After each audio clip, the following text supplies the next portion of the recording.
I just thank God for what I heard, मैं परमेश्वर को धन्यवाद देता हूँ जो मैंने सुना उसके लिए।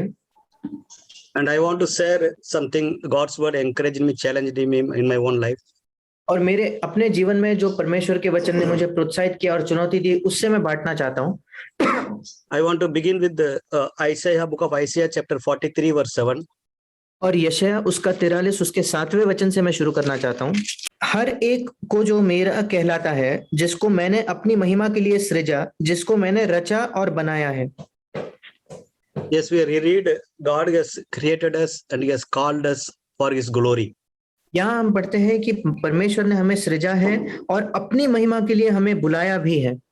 We want to live for His glory. We want to glorify Him in our life. हम उसके लिए जीना चाहते हैं और हम अपने जीवन में उसको महिमा लाना चाहते हैं। This is the very purpose God has created me, and also He has called me in His kingdom. और यही वो उद्देश्य है जिससे परमेश्वर ने मुझे बनाया है और अपने राज्य में बुलाया भी है। We all know that Psalms 19 says, "Heavens glorify God, and all His creation glorifying God." हम सब जानते हैं कि भजन 19 में लिखा है कि आकाश परमेश्वर की महिमा का वर्णन करता है और उसकी सारी जो बनाई हुई सृष्टि है वो उसको महिमा देती है। Even His angels are always glorifying Him. और उसके स्वर्गदूत भी निरंतर उसको महिमा देते हैं। He wants me as a children of God, sons of God. He want us to live for His glory.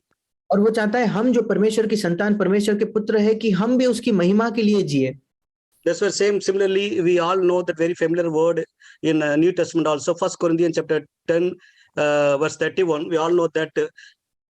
और इसलिए हम भी नए नियम में वो जो एक परिचित वचन है, हम सब जानते हैं, 1 कुरिन्थियों 10 उसका 30 वचन। Whether we eat or drink or in whatever we do, whether word or deed, all things should do for glory of God.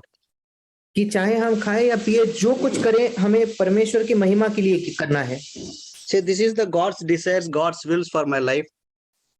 ये परमेश्वर की इच्छा है, परमेश्वर की चाहत है मेरे जीवन के लिए। God also knows that I cannot live this such life with my own strength or wisdom or efforts. परमेश्वर ये भी जानता है कि मैं एक ऐसा जीवन अपने सामर्थ्य से, अपने क्षमता से या अपने प्रयत्नों से नहीं जी सकता। As we hear today, He is always ready to help us in our life. जैसे हमने आज सुना, वो निरंतर तैयार है कि हमारी सहायता करे हमारे जीवन में। According to 1 John chapter 5 verse 14, it says, this is the confidence we have. Anything we ask according to His will, He is ready to help us. और 1 यूहन्ना 5:14 कहता है कि और हमें उसके सामने जो हियाव होता है वो ये है कि यदि हम उसकी इच्छा के अनुसार कुछ मांगते हैं तो वो हमारी सुनता है। God has already given us two great help in our life. परमेश्वर ने पहले से ही हमारे जीवन में उसकी दो बड़ी सहायताएं दी है। One is He has given His own Son, Jesus Christ, into our life. एक तो उसने अपना खुद का बेटा यीशु मसीह को हमारे जीवन में दिया है। Not only He died for our sin, also He lived as a perfect example for our life. न केवल वो हमारे पापों के लिए मरा, पर हमारे लिए अपने जीवन में वो एक सिद्ध उदाहरण बनकर जिया। That's why I need to fix my eyes on Jesus, walk in His footsteps. That's how I can live for His glory as He lived in this earth. इसलिए मुझे अपनी आंखें यीशु पर लगाना है, उसके पद चिन्हों पर चलना है, ताकि उसके महिमा को देखकर मैं भी इस पृथ्वी पर वैसे ही जीऊं जैसे यीशु जीता था। Jesus also could testify at the end of His life like this. यीशु मसीह खुद अपने जीवन के अंत में इस प्रकार की गवाही दे सकता था। In John chapter 17 verse 4, we all know that Father, I have glorified in this earth as accomplishing all the things what you have given for me. और हम उस वचन को जानते हैं, यूहन्ना उसका 17 अध्याय का 4था वचन, जो कार्य तूने मुझे करने को दिया था उसे पूरा करके मैंने पृथ्वी पर तेरी महिमा की है। God wants us to live like Jesus lived in this earth as we hear today. परमेश्वर चाहता है कि हम वैसे जिए जैसे यीशु इस पृथ्वी पर जीता था, जैसे हमने आज सुना। To bring glory to Him, to live for His glory. कि हम उसको महिमा लाए और उसी की महिमा के लिए जिए। And also God has always also is given His Holy Spirit to help us as we hear today. उसी के साथ जैसे हमने आज सुना, परमेश्वर ने अपने पवित्र आत्मा को भी दिया है कि वो हमारी सहायता करे। When we surrender our life to Holy Spirit and yield to His voice, जब हम अपने जीवन को उसे समर्पित करते हैं, पवित्र आत्मा को, और उसकी आवाज को सुनते हैं, the Holy Spirit is ready to help us as we hear today. पवित्र आत्मा तैयार है हमारी सहायता करने के लिए, जैसे हमने आज सुना। One verse I want to read, and which is encouraging, that 2 Thessalonians chapter 2 verse 13 and 14. और एक वचन मैं पढ़ना चाहता हूं जो प्रोत्साहन देता है, 2 थिस्सलुनीकियों उसका 2 अध्याय और उसका 13 और 14 वचन। Yeah, bro, please read. हे भाइयों और प्रभु के प्रिय लोगों, चाहिए कि हम तुम्हारे विषय में सदा परमेश्वर का धन्यवाद करते रहे, क्योंकि परमेश्वर ने आदि से तुम्हें चुन लिया कि आत्मा के द्वारा पवित्र बनकर और सत्य की प्रतीति करके उद्धार पाओ, जिसके लिए Yes. जिसके लिए उसने तुम्हें हमारे सुसमाचार के द्वारा बुलाया कि तुम हमारे प्रभु यीशु मसीह की महिमा को प्राप्त करो। Amen. Here he says that Holy Spirit helps us to gain His glory in our life. और यहाँ लिखा है कि पवित्र आत्मा हमारी सहायता करता है कि हम उसकी महिमा अपने जीवन में करें। Holy Spirit convicts our sin and helps us to repent and helps us to cleanse ourselves. पवित्र आत्मा हमें पाप करने पर हमें सतर्क करता है और हमारी सहायता करता है कि हम मन फिराए और हमें शुद्ध भी करता है। Holy Spirit helps us to forsake our sin and also overcome our sin. पवित्र आत्मा हमारी सहायता करता है कि हम अपने पाप को छोड़ दें और अपने पाप पर जयवंत हो। Holy Spirit helps us to become like Jesus Christ, to gain His glory of Jesus Christ. और पवित्र आत्मा हमारी सहायता करता है कि हम यीशु जैसे बने और उसकी महिमा को हम प्राप्त करें। It not only helps us to gain His glory, also to help us to grow from glory to glory, as we heard in 2 Corinthians chapter 3 verse 18. न केवल हम उसकी महिमा को प्राप्त करें, पर जैसे हमने दूसरा कोरिन्थ 3:18 में पढ़ा, वैसे अंश अंश करके उसकी महिमा में हम बढ़ते जाए। It's not only there to help us to gain and grow in the glory of God. न केवल परमेश्वर की महिमा प्राप्त करना और उसकी महिमा में बढ़ना, He wants to us to grow one step further in our life. वो चाहता है कि हमारे जीवन में हम एक कदम आगे भी जाए। He wants others to glorify God through our life. वो चाहता है कि दूसरे हमारे जीवन के द्वारा परमेश्वर को महिमा दे। We know that what Jesus said in Matthew chapter 5 verse 16. हम जानते हैं कि यीशु ने मत्ती 5:16 में क्या कहा, Let your light shine before men such a way that when others see the good work in you, they will glorify God in heaven. तुम्हारा उजियाला मनुष्यों के सामने चमके कि वे तुम्हारे भले कामों को देखकर तुम्हारे पिता की जो स्वर्ग में है बढ़ाई करें। This is a desire of God that others may glorify God through our life. ये परमेश्वर की चाहत है कि दूसरे हमारे जीवन के द्वारा परमेश्वर को महिमा दें। One more word, what Peter said similarly, I want to read and end. और एक और वचन जो पतरस ने बिल्कुल ऐसे ही कहा, वो मैं पढ़ना चाहता हूँ। 1 Peter chapter 2 verse 12. पहला पतरस 2:12 वचन। Can you read, brother? अन्य जातियों में तुम्हारा चाल चलन भला हो, ताकि जिन जिन बातों में वे तुम्हें कुकर्मी जानकर बदनाम करते हैं, वे तुम्हारे भले कामों को देखकर उन्हीं के कारण कृपा दृष्टि के दिन परमेश्वर की महिमा करें। Amen. Here also similarly said that God wants others to glorify God looking into our life. यहाँ भी हम देखते हैं कि परमेश्वर चाहता है कि दूसरे लोग हमारे जीवन को देखकर परमेश्वर को महिमा दे। Such life we can't have such life, but only God through His Spirit can help us in our life. ऐसा जीवन हम अपने आप से हमारा नहीं हो सकता, केवल परमेश्वर अपने पवित्र आत्मा के द्वारा ही हमारी सहायता कर सकता है। So this is the will and desire of heart of God in for our life. और ये परमेश्वर की इच्छा है, चाहत है हमारे जीवन के लिए, To live for His glory, to glorify Him through our life. कि हम उसके महिमा के लिए जिए और उसको महिमा लाने के लिए जिए। May God help me and help each one of us in our life. परमेश्वर मेरी सहायता करे और हम सबकी सहायता करें। I was blessed by hearing something which Brother Biju said. और भाई बीजू ने जो कहा उसको सुनते हुए मुझे बहुत ही आशीष मिली। When Jesus was dealing with that rich young ruler, और जब यीशु मसीह उस धनवान जवान के साथ व्यवहार कर रहा था, Mark chapter 10, 17 onwards. मरकुस उसका 10 अध्याय 17 से आगे, Jesus knew this young man was really rich and he was loving money more than anything. और यीशु मसीह ये जानता था कि ये व्यक्ति जो जवान जो है बहुत ही धनवान है और वो धन से अधिक प्रेम रखता है। And that was proven during the conversation with Jesus. और जब यीशु से बातचीत वो कर रहा था, इस बात को वो साबित हो गई। So still we can see that attitude of Jesus towards him in verse 21. 21 वचन में हम यहाँ पर यीशु मसीह का रवैया उस धनवान जवान के प्रति हम देख सकते हैं। Looking at him, Jesus felt love for him.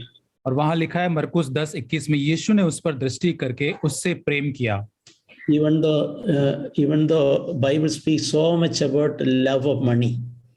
और यहाँ तक कि बाइबल में पैसों का धन का प्रेम के संबंध में बहुत कुछ लिखा गया है, कहता है वो। And Jesus saw so much of that in this man. और यीशु मसीह ने और अधिक से अधिक इस व्यक्ति के अंदर उस धन के लोभ को देखा। And he would never approve that love of money which was in him. और यीशु मसीह कभी भी इस जवान व्यक्ति के जीवन में धन का प्रेम था उसकी पुष्टि नहीं करता, But still he felt love for that man. लेकिन इसके बावजूद भी यीशु ने इस व्यक्ति के ऊपर प्रेम को दिखाया। Oh, he was so pain. How I can deliver this man from this love of money? और कैसे वो उस आशा भरी उस इच्छा के साथ कि कैसे मैं इस व्यक्ति को उस धन के प्रेम से आजाद कर सकता हूँ। So that was really challenging. When we see people with lot of problems in their life, और वैसे ही ये मुझे चुनौती देता है कि जब हम अनेक लोगों को देखते हैं बहुत सारी तकलीफ या चुनौती के साथ उनके जीवन में, even with a very visible sinful natures, और यहाँ तक कि दिखने वाला प्रदर्शन के साथ ऐसा पापमय जीवन उनका जब होता है, do I have a love for that person? तो क्या मेरे पास ऐसे व्यक्ति के लिए प्रेम होता है? And that was really blessed my heart. और इस बात ने मुझे बहुत ही आशीष दी। I was also just looking at in that story of the prodigal son. और उड़ाऊ पुत्र की कहानी के अंदर भी मैं देख रहा था, When something is written about the old elder son, और elder brother. यहाँ पर जो बड़ा भाई या बड़ा पुत्र जो है उसके संबंध में कुछ लिखा गया है। When he came from the field, he saw that there was a celebration at his house. और जब वो खेत से घर पर लौट रहा था तब उसने देखा कि उसके घर में एक उत्सव चल रहा था। And he inquired with the workers that what is happening in my home. और वहां पर जो काम करने वाले दास थे उनको वो पूछता है कि घर में क्या चल रहा है। And that workers told him, your younger brother who was lost, he has come back. और यहाँ पर वो जो दास जो थे वो उस बड़े भाई से कहते हैं कि तेरा भाई जो खो गया था अब वो वापस लौटा है घर। Your father has received him safe and sound. और तेरे पिता ने उसको प्राप्त किया है, ग्रहण किया है और उसको भला चंगा पाया है।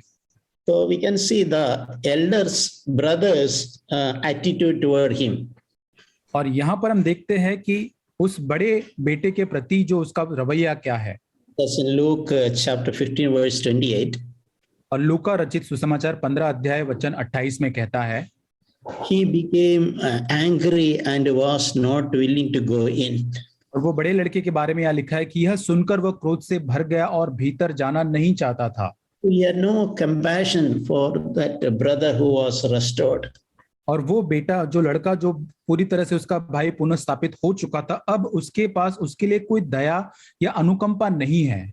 Like his father, he could not share in that father's joy. He could not rejoice in that homecoming of his lost brother. और जैसे वो खोया हुआ बेटा घर पर लौटा और पिता के मन में जो आनंद था वैसा आनंद इस बड़े बेटे के हृदय में नहीं था उसके भाई के प्रति। So there we see the father came out and began pleading with his elder brother. और यहाँ पर देखते हैं कि उस घर से बाहर निकलकर पिता उस बड़े बेटे से विनती करता है।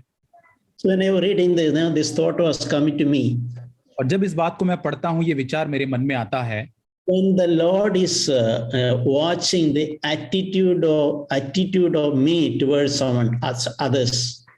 और परमेश्वर जो है मेरा जो रवैया मेरा स्वभाव औरों के प्रति जो होता है उसको जब वो देखता है, Especially those who have made mistakes and those who have failed in life.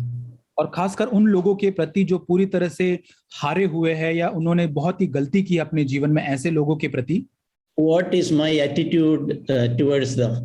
और ऐसे लोगों के प्रति मेरी प्रतिक्रिया क्या होती है।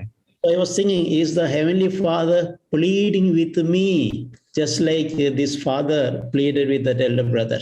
और जैसा मैं सोच रहा था कि क्या परमेश्वर ये पिता जो बड़े पुत्र के लिए विनती कर रहा था, क्या उसी प्रकार पिता मेरे लिए भी मेरे साथ वो विनती करता है। Have a compassionate heart towards him. ताकि मैं औरों के प्रति उस तरस से भरा हुआ हृदय रख सकूं। And this elder brother, even he was so judgmental. और यहाँ पर ये बड़ा बेटा जो था इतना न्याय करने वाला भी था। He was even imagining things on his own. और वो अपने आप से ही किसी चीजों की बातों की कल्पना करने लग जाता है। So I want to share the same attitude of Jesus when I see others, people are broken and who had problems in their past. और जब मैं देखता हूं लोग अतीत में जब असफल हुए हैं या टूटे हुए हैं, तो जैसे यीशु मसीह का रवैया ऐसे लोगों के प्रति था, वैसा ही मैं मेरे जीवन में ऐसे लोगों के प्रति रखना चाहता हूं। I should also share the love which Jesus had toward that young rich ruler. और जैसा यीशु मसीह के हृदय में उस धनी जवान के प्रति उसके हृदय में प्रेम था, वैसा ही मैं औरों के प्रति वो प्रेम अपने दिल में रखना चाहता हूं। And also the father of the prodigal son had towards the prodigal son. और जैसे ये पिता जो रौ पुत्र का बेटा उसके बेटे के प्रति प्रेम रखता था, वैसे मैं अपने जीवन में औरों के प्रति रखना चाहता हूं। Just like Jesus, there should be a compelling love in my heart towards such people. और यीशु मसीह की तरह मेरे भीतर भी एक विवश करने वाला प्रेम औरों के प्रति होना चाहिए। Amen. आमीन। I was really blessed with the word today. मैं भी बहुत ही आशीषित हुआ आज के वचन से। And as we heard from the start that God created us to have fellowship with Him. और जैसे हमने पढ़ा कि परमेश्वर ने हमें इसलिए बुलाया कि हम उसके साथ संगति करें। And some points which I really noted and which I felt it more powerful for me, and I take it as a positive concern. और कुछ पॉइंट्स को जो मैंने इसमें नोट किया है, जो मेरे लिए बहुत ही सकारात्मक है और मेरे लिए बढ़ने के कारण है। That is, power of the Holy Spirit is greater than any sin. और किसी पाप से बढ़कर पवित्र आत्मा का सामर्थ है। And another thing is what I take it and which I want to work out more in my life every day. और एक बात जिसमें मैं काम करना चाहता हूँ अधिक प्रतिदिन मेरे जीवन में, वो ये है, which I've already started, and I really seek more power of the Holy Spirit in this area. और इस क्षेत्र में मैंने इसे आरंभ किया है ताकि मैं पवित्र आत्मा की सामर्थ को इस क्षेत्र के अंदर और अधिक खोज सकूं। Because it is not easy, because we have been surrounded by the world and the lots of desires around and lots of passion and lots of things which we are attracted to. और ये आसान नहीं है, क्योंकि जब इस संसार में रहते हैं बहुत सारी ऐसी प्रलोभन की बातें, आकर्षित करने वाली मनोवेग सी बातें जो होती है, जो हमें और अपनी तरफ खींचती है। As we heard that God knows our heart. और जैसे हमने सुना कि परमेश्वर हमारे हृदय को जानता है। And what is that I need to work out is have that burning desire to be free from sin. और यही मेरे जीवन की एक जलती हुई इच्छा या बहुत ही प्रभाव से भरी इच्छा होनी चाहिए कि मुझे उस पाप से छुटकारा चाहिए। Because sin is one word which detaches ourselves from God. और ये पाप ही है जो हमें परमेश्वर से पूरी रीति से अलग करता है। And that burning desire I need to not have just one day or just 1 minute, but I should work it out 365 days throughout the days of life that I live on this earth to the day I go into the coffin. और यही मेरी जो परमेश्वर के प्रति उग्र इच्छा जो होनी चाहिए, वो 1 मिनट के लिए, 1 दिन के लिए नहीं, प्रतिदिन 365 दिन साल के होनी, जब तक कि उस मृत्यु तक मैं ना पहुंचूं तब तक यही इच्छा मेरे जीवन में होनी चाहिए। And that it should be like this, that I should hate every sin in my life, every sin which God does not like. और मेरे जीवन में ऐसा ही होना चाहिए जो परमेश्वर को पसंद नहीं है, ऐसे हर एक पाप मेरे जीवन में जो है उससे मैं नफरत कर सकूं। Yes, one positive thing that is that we receive is that when I possess it will glorify God in my through my life. और एक सकारात्मक बात इसके संबंध में, जब मैं इसको प्राप्त करता हूं तो इससे परमेश्वर की महिमा मेरे जीवन में होगी। Because as we heard just now that everyone who belongs to me, whom I have created for my glory.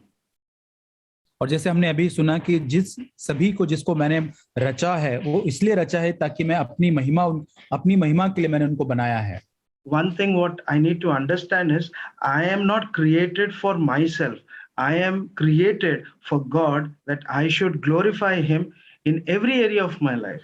और एक चीज मुझे समझने की आवश्यकता है कि मैं इसलिए नहीं सृजा गया कि मैं अपने आप की महिमा या बड़ाई कर सकूं, लेकिन हर एक जीवन के क्षेत्र के अंदर परमेश्वर की महिमा मेरे जीवन के द्वारा मैं कर सकूं, इसलिए मैं सृजा गया हूं। As we know that the Holy Spirit is greater and Holy Spirit gives us power. That's the reason we read in Romans chapter 6 verse 14, for sin shall not have dominion over you. और क्योंकि पवित्र आत्मा जो है वो महान और सामर्थ्य, इसलिए हम 6:14 रोमियो में पढ़ते हैं कि पाप की प्रभुता अब तुम पर न होगी। and we are under grace and we are not under law. और क्योंकि तुम व्यवस्था के अधीन नहीं वरंतु अनुग्रह के अधीन तुम हो। And I need to tune my heart in such a way or prepare myself every day. I need to go and ask that grace which is available freely.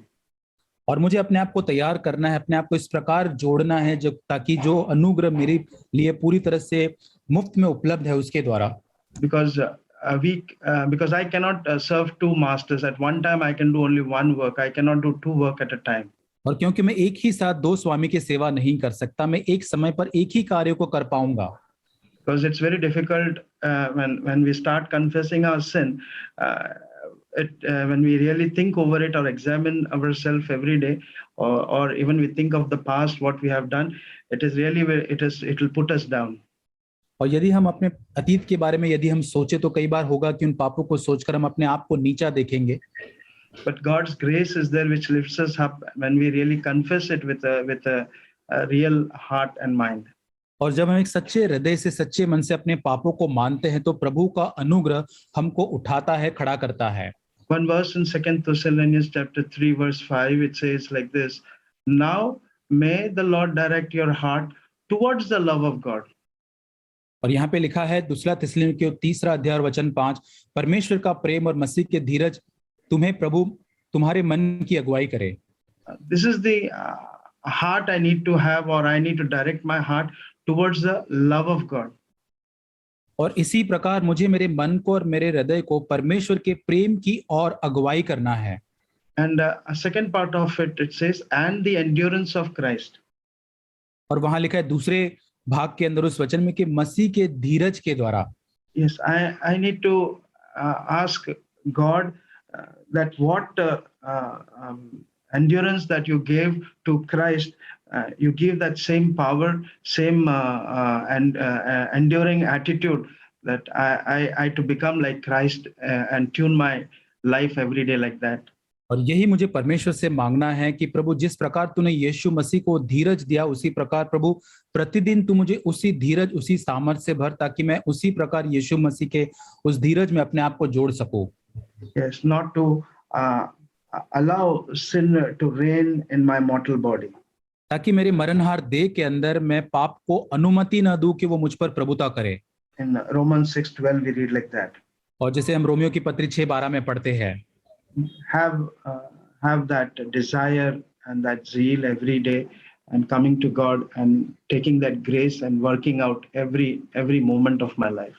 ताकि वही इच्छा के साथ हम परमेश्वर के पास में उस अनुग्रह को प्राप्त करते हुए हर एक क्षण मेरे जीवन के ऊपर मैं कार्य करता रहूं। I take this word of encouragement and I praise God and I ask God to help me. इस प्रोत्साहन के वचन को मैं लेता हूं और मैं परमेश्वर का धन्यवाद करता हूं। In Jesus' name, Amen. यीशु मसीह के नाम से आमीन। In John 7:38, Jesus said, "If any man is thirsty, let him come to me and drink."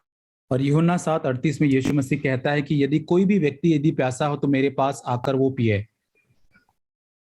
So in that group, I was just thinking there are many different types of people. और इस झुंड के अंदर बहुत ही अलग अलग प्रकार के वहां पर लोग थे। Some people were saying Jesus is a good man. और कुछ लोग ये कहते थे कि यीशु मसीह एक अच्छा व्यक्ति है।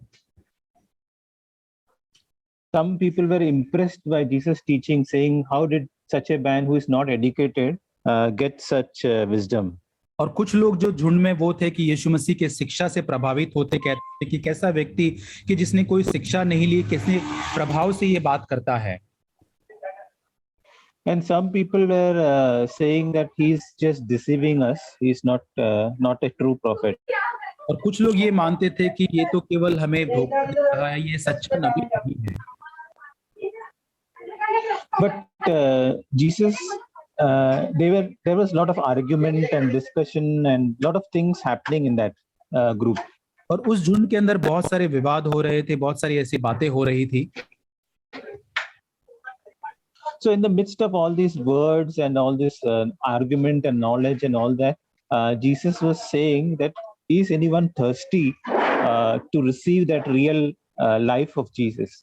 और ये सारी बातचीत, विवाद जो हो रहे थे झुंड के अंदर, मतभेद, सारी बातें, इसके संबंध में, इसके बीच में यीशु मसीह वहां पर कहता है कि क्या इसमें कोई प्यासा है जो उस सही या सच्चे जीवन को चाहता है? So we can be sometimes, I have seen in my life, sometimes we can be caught up with lot of discussions and lot of arguments and lot of words and lot of things.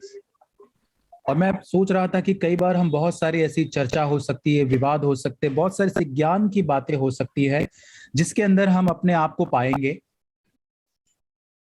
But are we satisfied with that, or are we thirsting for the life of Jesus every day?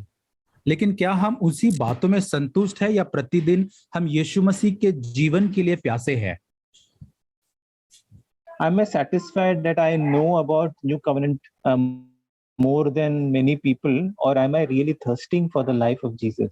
और क्या मैं अन्य लोगों की तुलना में मैं जो प्रभु के उन नए नियम के सिद्धांतों को, ज्ञान को जानता हूं, संतुष्ट हूं, या फिर मैं प्रभु यीशु मसीह का जीवन जो है उसके लिए प्यासा हूं?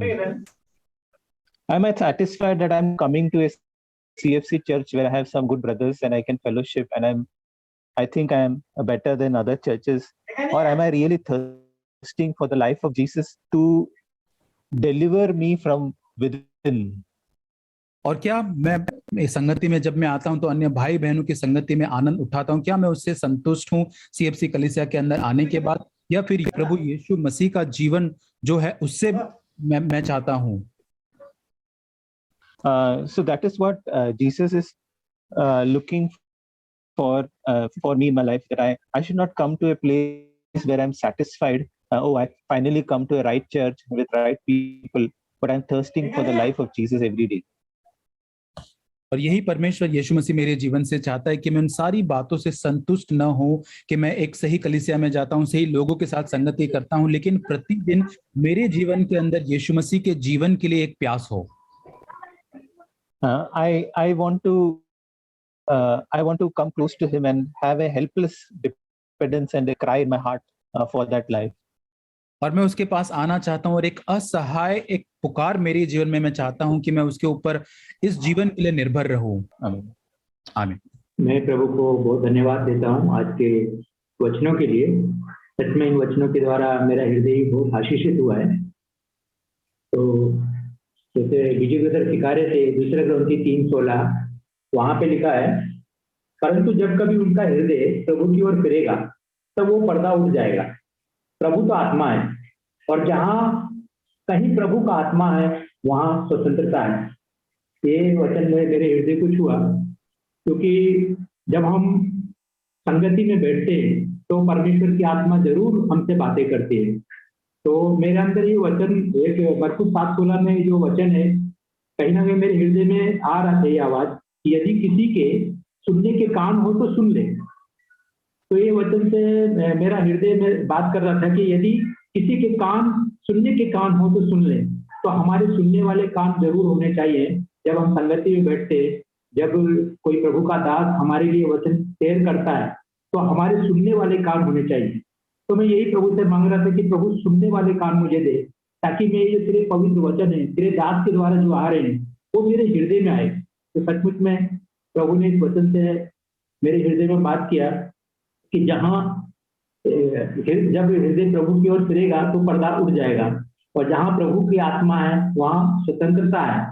तो मैं देख रहा था इन वचनों से कि जब वचन हमारे पास आते हैं तो हमें प्रकाशन मिलता है। उस वचन से हम एक शीशा हमारे सामने आता है और हमारे पाप हमारे सामने दिखते हैं, जो शायद हम किसी को नहीं बता सकते। वो अंदरूनी पाप जो छुपे हुए रहते हैं वो हमें इन वचनों से हमें दिखता है। जब हम मसीह को देखते हैं तो वहां पर मसीह का प्यार हमें दिखाई देता है, वहां पर हमें क्षमा दिखाई देती है, वहां पर एक स्वतंत्रता दिखाई देती है। तो सच में ये वचन जो है ये प्रभु ने हमारे हृदय में जो डाले हैं, मैं ऐसा समझता हूँ कि आज बहुत लोगों के हृदय में प्रभु ने काम किया है। जिन्हों के कान हैं उन्होंने जो जो वचनों को जिन्होंने सुना है उनके हृदय में जरूर प्रभु ने ये काम किया है, और मेरे हृदय में भी ये प्रभु ने काम किया है। तो मैं देख रहा था कि जैसे वो मरकुस में वहां पे लिखा हुआ है कि धनी व्यक्ति को जब प्रभु यीशु मसीह सिखा रहे थे कि मरकुस में, वहां पर हम देखते हैं 10 अध्याय में यीशु ने उससे कहा कि तू मुझे उत्तम क्यों कहता है, कोई उत्तम नहीं, केवल एक अर्थात परमेश्वर है, तू आज्ञाओं को तो जानता है। प्रभु यीशु मसीह जब उसकी आज्ञाओं के बारे में बता रहा था कि भाई ये नहीं करना है, झूठी गवाही नहीं देना है, चोरी नहीं करना है, छल नहीं करना है, अपने पिता और माता का आदर करना है, तो धनी व्यक्ति बोलता है कि हाँ उन्हें तो मैं जानता हूँ। तो यहाँ पर ब्रदर बीजू ने भी वही सिखाया कि जो हम जानते हैं, हम ज्ञान में बहुत भरे हुए हैं। यदि कोई मुझसे बाइबल की बात करेगा तो तुरंत मुझे याद आएगा वो वचन वहां पर है। तो हम लोग ज्ञान से तो भरे हुए हैं, लेकिन स्वभाव हमारा कुछ और है।